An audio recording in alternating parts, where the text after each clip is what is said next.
if the commitment isn't identified in the beginning, it's gonna make the harvesting so. Because when it gets hard, if there's no commitment, it's like, all right, bro, I'm out. I ain't signing up for this.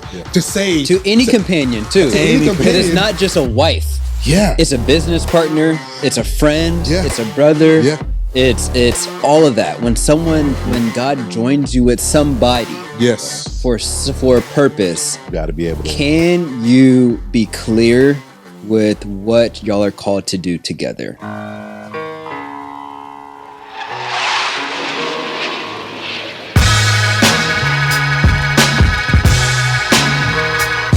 Good to see you guys back with us for another episode. The last one was fire. I got some great feedback. Definitely, the fellas had a great time. Wanted to continue the conversation and touch on a few more topics that we never really got to dive in to a little bit more last time. So this is part 2 of the compelling conversations with my guys, Tyler. I'm gonna go ahead and drop his socials there at the bottom. He is single, ladies. Just want to throw that out there. Very single, awesome man of God. Got that bread. And then I got my man Devontae. I got my man. Not single. He is not single. Happily married man. Doing some amazing things out here. But Devontae Anderson, entrepreneur, awesome creative photographer.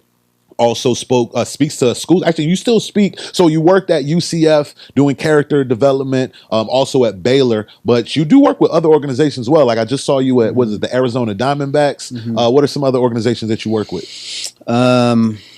Pro teams across the country, pro teams in collegiate athletic teams. For sure. So being able to work with Devontae, definitely share practices, insights of what's going on in the industry. So pleasure to do this work with you. And then with Tyler, you're at USF, University of South Florida, a director out there overseeing like student development. What you got going on out there? Go Knights. My man is my man Devontae over here, UCF, go Knights, but USF, what can I say? They pay the bills. So it's go Bulls right now, right? Bulls, baby. Go Bulls, but yeah. Go Bulls. What you got going on out there? So I'm in the thick of it, just student development, student directing, and building relationships, building curriculum. I think also just being that transitional guide, that transitional light as well. I'm also thinking through some initiatives with, and I know we touch on this more of just with the men, the young men coming up, and things that we can kind of do to kind of help them on their path and on their chart way. So it's it's an honor, it's a pleasure, and I get to do this. So yeah, get to do it. I love it. I love the conversations that we all get to have in our different circles. Even with the work that I'm doing with Compel, y'all definitely add value and speak to it. Like, yo, Jay, this is what we need. Boom, boom, boom. So I love something that both you all shared, and honestly, it piggybacks off of the last conversation that we had, the be, do, have. Yeah. So with listening to our coach, like, hey, be, do, have, and become this individual, I took on a mantra is like, I'm always, once again, thinking of context. Sure. And I'm like, all right, be, do, have. I get it. In order for me to have the things that I want to have, I need to do the things that those individuals are doing, but I need to become the person that I need to become. I always like to take it a step further. And for me, and this is one thing I always like to share, context is everything. You may hear something great, but you need to see how it applies to you in your life. Don't just hear something and run with it. A word for somebody is a word for them. See how it applies for your life. Some things are universal statements and universal principles, but see how it applies to your life first. So seeing how it applies to my life, I heard a sentence or a phrase or a statement that stuck with me. It was Dr. Caroline Leaf's book. I forgot the name of her book, but it's one of her first nationally known best-selling book. But it talked about cognitive incongruence. Cognitive incongruence, where it's like we say these things and it's like, okay, there's power of the words. And, we kind of shared it earlier. As a man thinketh, that shall he be, and all these things. So we'll have these sayings and we have these statements and looking in the mirror, you are awesome, you are handsome, you are whatever. If we don't cognitively believe that at our core, it's incongruent to our beliefs. Right. So in this concept of be, do, have, it's like, okay, I need to become this individual, but how do I become this individual it's based on how I think. So I'm going somewhere. The point I'm trying to make is, in order, this concept of be, do, have is great. I take an approach of, it's really TBD. It's think, be, do. You can't necessarily become the person that you need to become until you start thinking the way that you need to think, so on and so forth. Yeah. So as it relates to this conversation of transitions and, that 18 to 30 life range is all about transitions. So take me through how some of your thought life has changed and how you guys are becoming a different individual or better individual or more refined individual. Take us through that process, and what would be some best advice that you would share with those individuals in that process as well? I know that's like a loaded question. My mind's But- racing. Throw it to Devontae. He's like, you We're go going to throw it first. to Devontae Let's see what first. direction he goes. All right. Well, it's on me. Okay. I think to your thing, TBD, right? You said think, be, do. Mm-hmm. It's still the same framework of the be, do, have. Yeah. But Right. once again, for me, it was just like, man, I can't. There was some thought lives and thought habits that I need to break through from or get on the other side of. And once again, I guess it still all encompasses of that become that individual. But I'm just speaking for me. It was like I had to get my thought life right. Yeah. So it was Search the more mind. TBD. It was like, okay, think. Then if I think right, then I can be right. And if I be right, then I can do right type of stuff. So yeah, same similar framework, but just for me, it was like, okay, I have to take. There's a prequel to it. I have to take it a step further. If that makes sense. Yeah, and as I'm hearing you talk, it all starts with the mind, right? So that's why you have to think first, right? Where PD said Pastor Darius Daniels. If you don't know who that goat, is, goat. you don't know PD, who we love you. Darius- We rock with you all day, every day. Sorry, Darius. If you don't know who Dr. Darius Daniels is, Hey, Change Church, Come on. entrepreneur, Yeah. Come speaker, on. author, all of it. Come on. He made a sticky statement that said, "Where your mind goes, your life follows." Yeah. Yes. And it's just true, right? Yes. So you're thinking, Yes. where your thinking takes you places. Talk about it. But I also believe that becoming and doing those can be like your TBD. I feel like it can be TDB or TBD. Yes. I feel like becoming and doing sometimes is very congruent. Yes. Yeah. Because you can't become without doing, you can't do without becoming. Yes. And so I believe that there are some instances where you really have to do something while you become something, or even sometimes before you become something, Yeah. right? Or even in a sense believe what you're becoming, Yeah. right? Because Uh-huh. you need to see some type of tangible results Yeah. or feelings or whatever that, Yeah. that case may be. And so my encouragement to people is always, you may not feel it right now, right? You may think it, but you may not believe that you are that person. Yeah. And granted, you may not be that person, Yeah. right? You may not be, if someone wants to be a dependable person, you may not be dependable right now. Absolutely not. And coming to that Yes. realization of like, I am not where I want to be Talk about it. with being dependable. Talk about I wouldn't say I am not dependable because Yeah. now you're putting an identity on you. Exactly. But I'm not where I want Wanna to be in that where it arena. comes to Yeah. being dependable. That's good. And so coming to that realization, use that as encouragement to be like, okay, I need to do something. Right. And the doing is what builds the confidence to become. I love Right. that. Because as you're doing, it's almost Genesis 2. Genesis 2. Oh, we going there. Genesis 2. 2. Genesis 2. I love Right? it. Okay. All right, let's go there. Let's just go there. So, for those who've been rocking with me, if this is your first time, let me give you context. So, it's all about purpose development. Yeah. And this channel, my Compel movement, my mission is to help people live a compelling life, a purposeful life. But in the context of purpose, there's a lot of deeper spiritual meanings behind it. It's like, okay, if you believe you were designed with a purpose, then you have the understanding, okay, you were designed. And then the question is, well, who designed you? Good. And context and all of that can come from that framework of like, okay, if I believed I was uniquely designed by God, and that's the framework, then I can look to his word for clarity as I try to understand my purpose, my gifts, all of that stuff.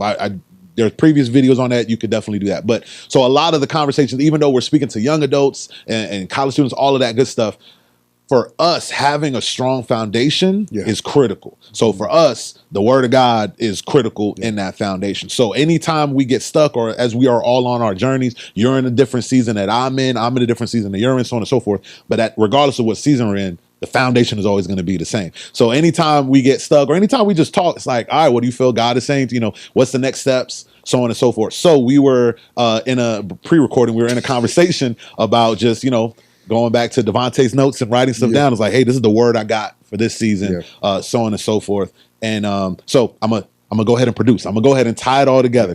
So in this concept of be, do, have, or think, be, do, and we're really harping on the being. We're harping on the being. College is great. Getting an education, getting a trade, that's great. That's still tied to the doing. It's still tied to the having.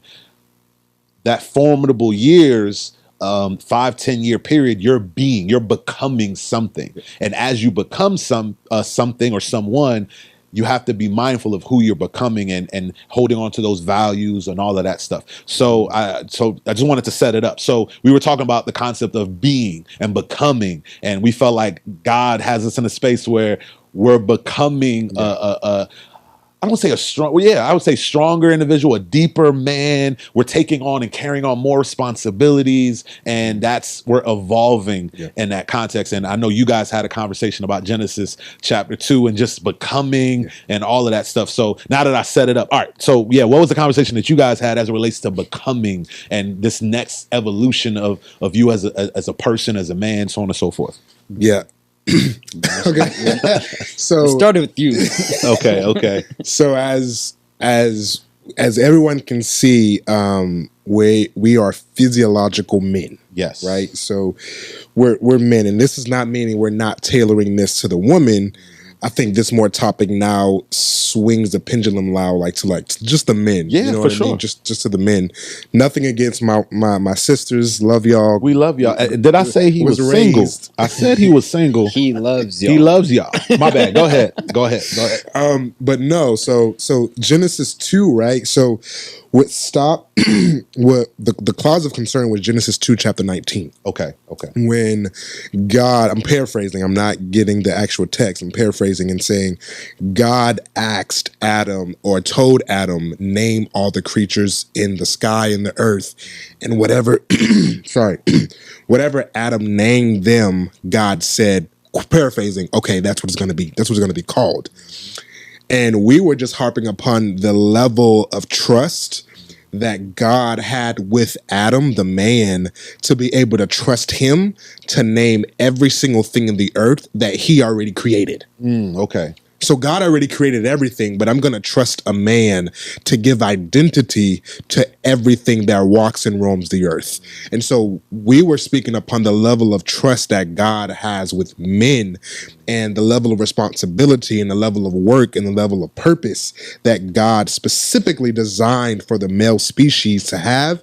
And that, and since Adam was made in God's image, he was the type of man that could have done what he had to do. And so that was what we were really pondering on. And it was really more so of like, God trusted Adam so much for him to name every single living creature that he already created. Talk about it. So let's go a little bit deeper. So we just gonna keep it a buck. We were asking Tyler, like, all right, bro, so what's going on? You got a lady in your life? You got some prospects, along those lines. What's the recruiting burn? Yeah, you feel me? So that was the conversation. That's how it started initially. But so then it led to Genesis 2. So let's kind of take a step back. Let's look at it in its full context. So once again, the be, do, have. As we think about those pivotal years in a young adult's life, it's like you're making a lot of decisions that's going to impact you the rest of your life.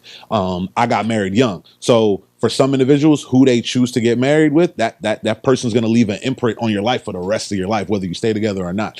Having a child, moving, even if you move back, the impressions and memories that you made in whatever said city, it's still going to stick with you for the rest of your life. So just thinking through the decisions that you're making in those formidable years is critical. One of the biggest decisions is relationships, right? So in the context of like Genesis chapter 2 and looking at the breakdown of Adam and God giving that instruction of to Adam, we can look at it. It's like, all right, God put him in the garden to work it and keep it. So we look at it and go, okay, he gave him purpose. He gave him a calling. He gave him purpose. He gave him some sort of directions. Okay, cool. Fast forward, then it says, you know what? It's not good for man to be alone. Okay, and what do a lot of people... Go ahead. Sorry. Go ahead. Before that. Oh, before that. We just looked at that. Yeah, go ahead. It was 18 where he said, God thought to himself that he was going to make a helper suitable. And then 19 came on when Adam started working. Talk about it. No, I love it. So we just looked at that. So suitable. That was the key word that we pulled out. And it's just like a lot of people just jump right into, and then, God made Eve. And then, and it's like, no. Let's look at it in context. It's like God knew what he was going to do. In context, what was right after, hey, you know what? It's not suitable for man to be alone. I'm going to create a helpmeet. The next thing that God did, he didn't just go ahead and make Eve. He presented Adam all the animals, so on and so forth, to name. And this is just one thing that I pulled out. And I said, there's going to be a season in your life where I feel like God shows you the void and what you're missing. So that way, when Eve comes, what was the first thing that he spoke? So he said, Eve, flesh of my flesh, bone of my bone. Like he named her. He named her, so to speak. But right before that, God said, now name all of these other things that I know aren't suitable for you. Name all of these things that aren't suitable for you. God knew he didn't want Adam to, I'm not doing, BCI. God knew, like, okay, this ain't it. So let's get this out the way. So there's going to be a season in your life where you're going to go through as you become. I see my man stretching over there like, ooh, as you become and as you grow and as you evolve, there's going to be a season where you identify, ooh, that's not me. Ooh, I'm not called to that. Ooh, you're good. You're blessed. Maybe it's me. It's not you. It's me. Like you're going to go through a season where you identify what you're not suitable for and who's not suitable for you. So that way, when Eve is presented to you, now you can go this is it. Flesh of my flesh. And God the whole time, like, I knew. I just wanted you to know. So that way now when you see Eve, there's no question behind it. Wow. Once again, we're talking from the men side of things, but it's like, I need to know what I'm purposed to do. I need to know what I'm called to do. Calling could be different. I'm dating the process, but I know my purpose is, I love what you said, purpose is permanent. So cool. Tend it. God called me to work it, tend it, keep, like, this is my assignment, this is my purpose, all that good stuff. I know God has somebody suitable for me. It's okay if you're in your young adult phase and you're like dating and you're like, I'm trying to, I always encourage people like, bro, I got married young. Don't be in such a rush. Like, take your time. What God spoke to me may be different from you. Take that time and go through your go through in a healthy way. Go through your go through, but during that time, you'll be able to identify, oh, this ain't for me. This ain't for me. So when you are identified with what's suitable for you, there's no question about it. There's no question about it. Now you can pick up to what the other conversation. So we had no idea we were going to talk about that. I didn't know that they were talking about that. Was it last week? Last week. So now continue on that conversation that you guys had last week. Yeah, and I think I love the point that you said, the suitable aspect, right? Because I mean, staring it back to, your primary audience in that young adult age, right? There will be seasons where you operate in purpose with things that you're not passionate about. But then there will be a season where you have to operate in that same purpose, but it's suitable for you. Talk about it, but man. it's passionate, for you. Yeah. So just my example, there's been so many callings that I've had that I operate in purpose, and I'm like, man, I don't want to show up to this job, bro. I can't wait to get off. I can't wait to get home, like whatever. But it was practice for me to continue to work in my purpose and sharpen that. And it built trust with God to be like, oh, he's doing this and it's not even suitable for him. I can trust him. Yeah. Like I told him I'm going to bring something suitable for him because sometimes, I mean, we can look at that and think relationship. Yeah. But we can think it's so about, many and like, things. there's a suitable calling for you. Talk There's a about it. suitable job. There's a suitable location. There's a suitable X, Y, or Z, right? And so it's like, if you can be trusted to operate in your purpose and be excellent in something that's not technically suitable for you or you're not passionate about, when that thing comes that you are suitable for and you're passionate about, it's easier. Yeah. It's like, oh, I've been doing this. Things that I don't even necessarily care about. But like, okay, now if something for me, one of my purposes is to create a safe space for people to be all that God created them to be. If I've been doing that for so many people, when I get married, it's easy. And I have my wife that's suitable for me, one of my greatest purposes, I'm going to be able to really do that for her. Yeah, for sure. Right? And so it's just like being able to have that practice of with the things that you're not really suitable for. Yeah. But one thing that we talked about to break that up from chapter 18 to 21, whichever one it is, but he said that I'll bring someone suitable for you, right? And so we named that confidence, right? I'm giving you confidence that there's help coming. Yeah. And then verse 19, he goes straight into giving him competence and clarity. Okay. Right? Okay. Because he said, I'm gonna bring you help, I'm giving you confidence, but now I'm showing you what this is crazy. Because it's like, I'm gonna bring you help, but Adam's probably like, for what? For what? Oh man. Well, so confidence, then clarity. Right. Then right. clarity. Yeah. So he's like, man. I'm gonna bring you help. Yeah. But you probably like, I got this. it's like, but for what? Like you haven't even told me what I'm doing. Yeah. And then he gave him confidence. He gave him clarity. Yeah. Right. He gave him clarity of like, hey, this is what you're doing. Yep. Yeah. Right. This is what you're gonna need help for. Yes. Right. And then he brings some companionship. Yes. So that's real. Confidence, clarity, companionship. Yep. Because it has to go in that order. Has to. Because one, you need the confidence to step into Yes. what you're about to be called to. Yep. Yes. And then you also need that confidence to stay in what you've been called to. And then when you get the companionship, you needed that clarity on what you're called to be able to share with who you're companion to, who you're paired with. So that's fire. So that's fire. Yeah. Yes. That's fire, bro. That's fire. Yeah. Yes. There was so much in that, bro. Yes, and Adam, because he gave him confidence, Adam was so confident in his ability to say, "This is bone of my bone, flesh of my flesh." I'm confident in what I've been doing. Talk about it. I've been confident in what God has been calling me to become. I've been doing this. So now when someone is presented to me, this is bone of my bone, this is flesh of my flesh, she shall be called woman. Because she was from me. Talk about it. So like the confidence, clarity, and then companionship, because it's like, okay, now we're a companion. Now, okay, from the male perspective, this is what we do. Right. Like God's tasked me as a male to lead, to do. Us as a companionship, dripping grape. This is what we do. But if you don't have that confidence in those becoming seasons, if you don't build that in those be seasons, you're not going to be able to communicate it effectively. To say to any companion too. To any companion. It's not just a wife. Yeah. It's a business partner. It's a friend. Yeah. It's a brother. Yeah. It's all of that. When when God joins you with somebody, yes, for a purpose, you got to be able to. Can you be clear with what y'all are called to do together? And Adam was so clear.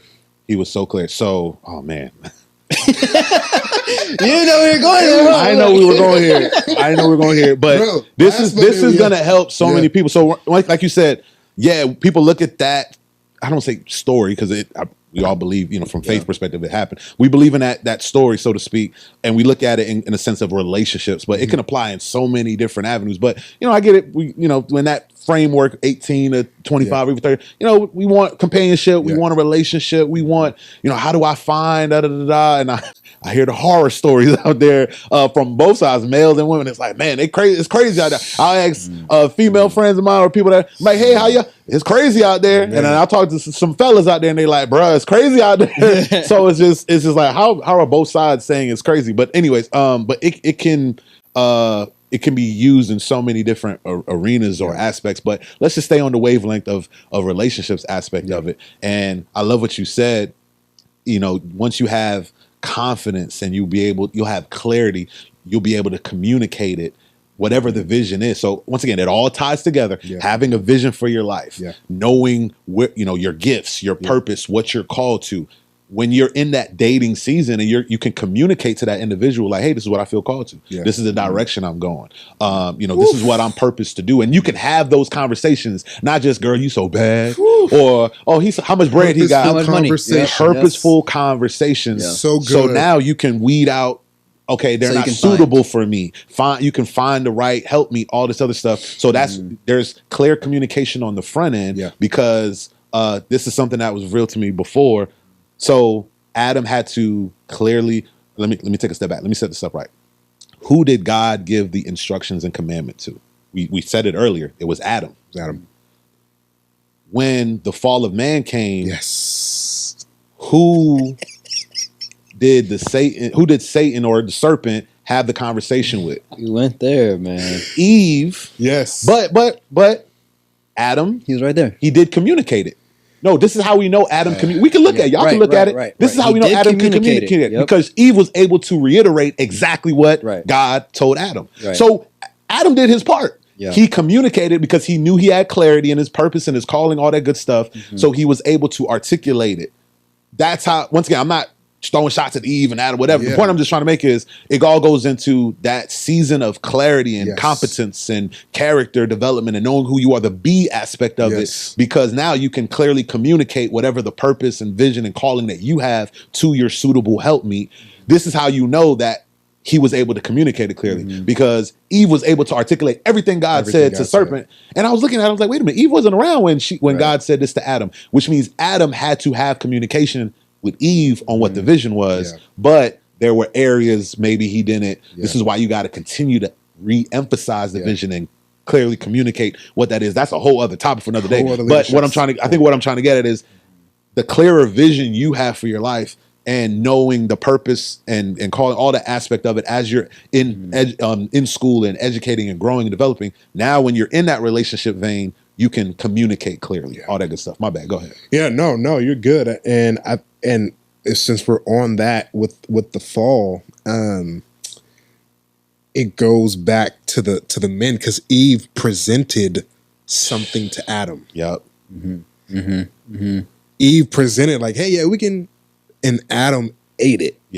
But if Adam, and I'm not saying he wasn't, but it's more so of the level of leadership you have, and that's like that's how B. Yeah, it goes back, stuck on that B part. The level of leadership you have to tell your companionship, no, we're not going to do this. B, the level of assertiveness you have to have, clarity.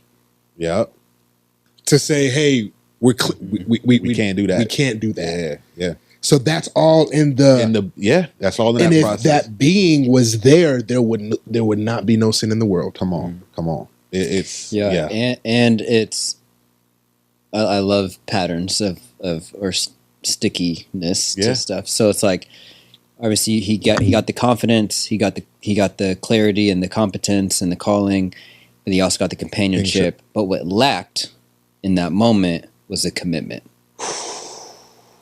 Because stay on that. When you think about gardening, right? It's not a common thing. And when you think about gardening, it's like, okay, let's just take it from beginning to whatever. A lot of it is planting. Planting and, waiting, cultivating the ground. And it's a lot of waiting period in between or whatever. But then there's harvest time, and that's where it's busy, and that's where probably the companionship aspect is like, okay, there's going to be a fruit to come from all the work that you've done. It's like all of if the commitment isn't identified in the beginning, Mhm. it's gonna make the harvesting so, because when it gets hard, if there's no commitment, it's like, all right, bro, I'm out. I ain't signing up for this. Yeah. So you got to be able to. I love what you said. It's like there's a flow and pattern and consistency, and like as we're becoming Yeah. this individual. And like I said, we're talking about relationships, but you can apply it to any area. Yeah. There has to be a level of commitment to the calling, to the purpose, to the relationship. All of that. My bad. Go ahead. No, man. I mean, it was like commitment, bro. Yeah. It's like Like it's commitment. you know you have companionship, you know you have a calling, you know you're confident now Confident, because yep. you have someone helping you. But everything will change if you don't commit. Commit. Talk about it. And he lacked commitment Man. in that time, because it was like, okay, she was about to go eat this apple. His commitment can be like, hey, hold on, Yeah. don't do that. Yeah. And then she presented it to him like, hold on, Yeah. I'm committed to the call. Like I'm committed to what I was called, what we were called to. What we were called to do. And so I think sometimes what I see, just going back again to young adults, is we may be clear on what we're supposed to do, but one of the hardest things in life is to stay committed, Bro. because there's so many influences Bro. around us, from peers to social media to our own fleshly desires, whatever the case may be, that challenge our commitment. And what you do when your commitment is challenged determines what comes next. Talk about it. Talk about it. Yeah, I looked at it, sticky statement. There's a level of spiritual stubbornness that you have to have Yeah. Mm-hmm. in so Daniel in the lion's den, or the 3 Hebrew boys. Yeah. Even if he doesn't rescue us, we're still committed Yeah. to the God. Yeah. So there's a degree of spiritual stubbornness that has to happen Yeah. in order for you to continue to commit to God and to what He's called you to do. Yeah, I think one thing that we shared in our group text one time, we working on something. So when I say this, y'all don't take it and run with it. But we were just saying how faith had to have a level of grit to it, like Yes, gritty faith. gritty faith. Anytime we're in a season right now, or not right now, let me not speak that. But anytime we're in a season where it's like, man, it's tough, it's hard, or bro, ain't no doors opening. We say, bro, grit, like Yeah. gritty faith. Yeah. You have to have a level of tenacity, Yeah. grit to hold on. In those, once again, in the context of gardening, it's like, well, I planted. Yeah. I planted the seeds. I cultivated the ground. I'm watering. I'm just waiting. And what are you going to do in that in between? There has to be a level of grit, or maybe on the flip side, okay, it's harvest season and I'm working, I'm reaping, I'm trying to do it's hard, but there has to be level of commitments in every season. You say, your commitment is going to be tested, and what you do with it or how you come out of the test is going to determine the next level. So that's real. And there's grace in it all. Come on, we got to drip in grace, y'all. Don't forget to drip in grace. Yeah, because have to. obviously, I mean, and even in this story, right? Like Jesus was the second Adam. Yes. So he restored all of that, right? And so it's like for the young adults and just for people in general, when you may fail to commit in certain seasons or certain moments or certain decisions, the outcome of what comes next will be determined by how quick you bounce back from that. The bounce and back. and receive that grace of like that lack of commitment doesn't have to have permanent damages, for sure, right? For sure. And so how can you bounce back from it and then make it a different decision or go a different way? So because a lot of times you talk about these things and it starts to feel heavy of like, oh, I gotta commit, like I can't mess up, like you know what happened when they messed up, it changed the whole world, like I can't mess up, and that's natural. For myself, I'm a recovering perfectionist. Let's go. And so I get performance anxiety. I get all those different things because I think, okay, if I mess up, like that's it. It's out there, like people see it. But it's like, nah, man, give yourself some grace. Yeah. You will mess up. Yeah. But it's not the end all be all. No, I love it. And we'll wrap this up. We won't go as long as we did last time, but to kind of put a bow on it, what I shared last time, it's like we gotta be married to your purpose, be married to your vision, be married to what you feel. Okay, this is your purpose is permanent. Be married to that, but date the process. So when you said commitment, it's like You'll hear on some lengths of social media, and I love social media, but you got to be careful. But some on one side of the spectrum, it's like, well, life is short. If you da da da da, da you ain't gotta commit. And it's like, no, no, no, no. You got to be married. When you think of marriage, it's like commitment. It's it should be the ultimate commitment. And when you think of dating the process, it's like there's a level of commitment to it, but you're not stuck to it because it could evolve and develop and grow over time. So if you do mess up, give yourself grace. Hey, I'm dating this. This is something that could change. It could evolve. It could grow over time. But this is something I'm married to. It's a value. It's who I am. So as we wrap this up, I wanted you all to kind of speak to how your individuals' journeys have changed and evolved and grown over time. Like I remember me and you had conversations and you were like, bro, I plan on being here for 10 years. And then a year later, you're like, yeah, so I'm on to something else. Not on your own accord, just through life. And so I know you've experienced it as well as you've experienced. It's like, man, I had a plan. I have a vision. But you had to learn, okay, I need to date the process or date the goal. So go ahead and speak to that to help everybody. Yeah, I think I'm so born and raised in Orlando. That's Orlando, Florida. That's all I know.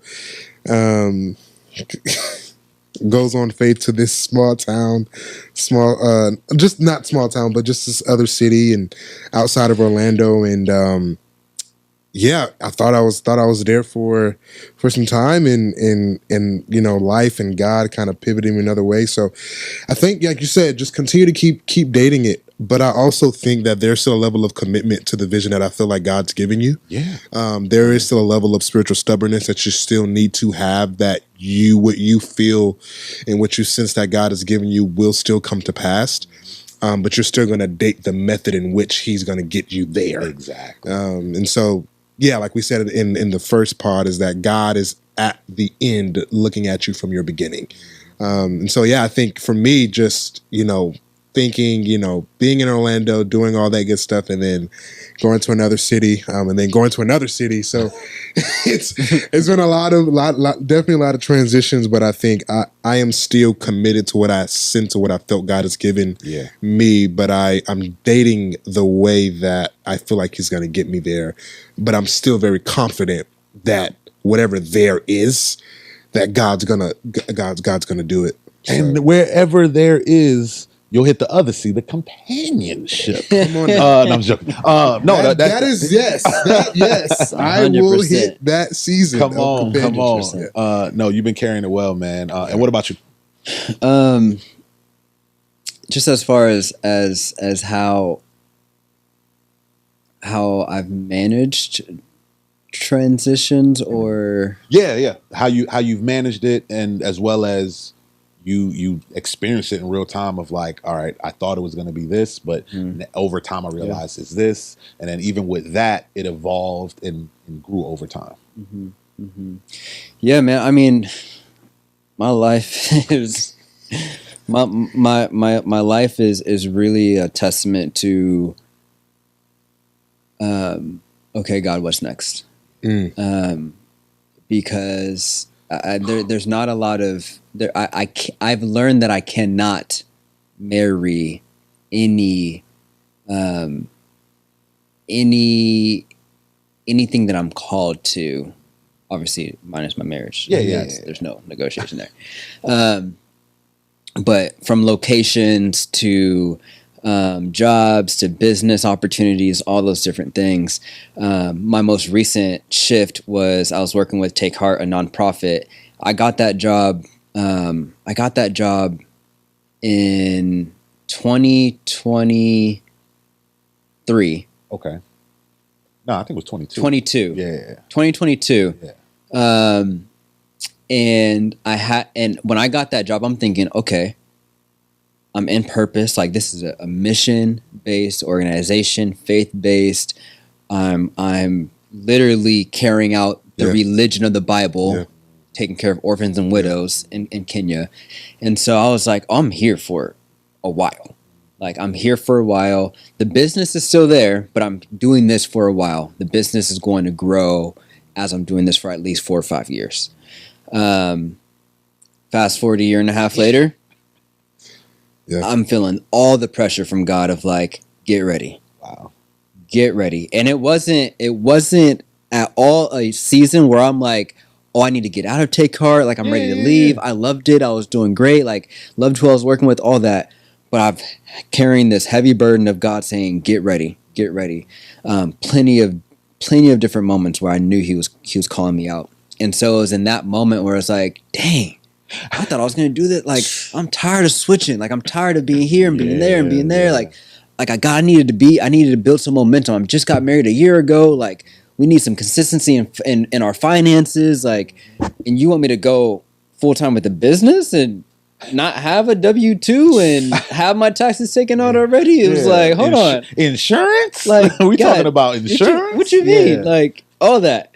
And so that was the most recent. I've been in it going on 6 months now, and it's been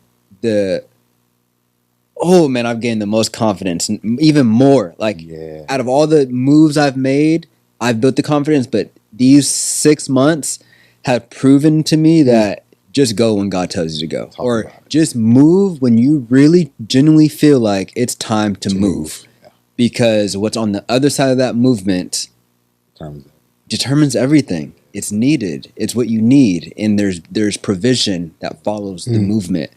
And there's been too much provision for me to doubt that ever again in these last 6 months. I love. Speaking of provision, he about to provide lunch, y'all. So he's like, on that note, hit Tax home. right off, and I'm just kidding. No, real. No, honestly, man, this is some valuable conversation. Once again, the framework for these type of conversations is to help you on your journey as you evolve, as you grow. If there's something to take away from this, is like, okay, yes, be, do, have, or even what my framework is, think, be, do. Even with just the acronym TBD, like your future is TBD, to be determined. Yeah. But it's based on how you think, how you once you think the way you should think, you'll become the way you, or you'll become the person you need to become to do the things that you need to do, and then ultimately have the things that you want to have. So embrace the process. It's going to take time, but trust it. And hey, I'm here with you on your journey. So if you haven't done so already, go ahead and join the tribe, subscribe, lock in with your boy as we are all on this compelling journey together. Tyler, appreciate having you, bro. How can we get in touch with you again? What's your socials? So all things Tyler A. Monestein, that is Monestime. Instagram, Facebook, YouTube, all across all socials, Tyler A. Monestein. And go Bulls. I'm gonna work with you in doing some hopefully come down there, do some workshops this semester. Bless those students out there in Tampa. And then Devontae, how can we get in touch with you, bro? Drip in Grace, all things dripingrace.com. That's DRIPINGRACE.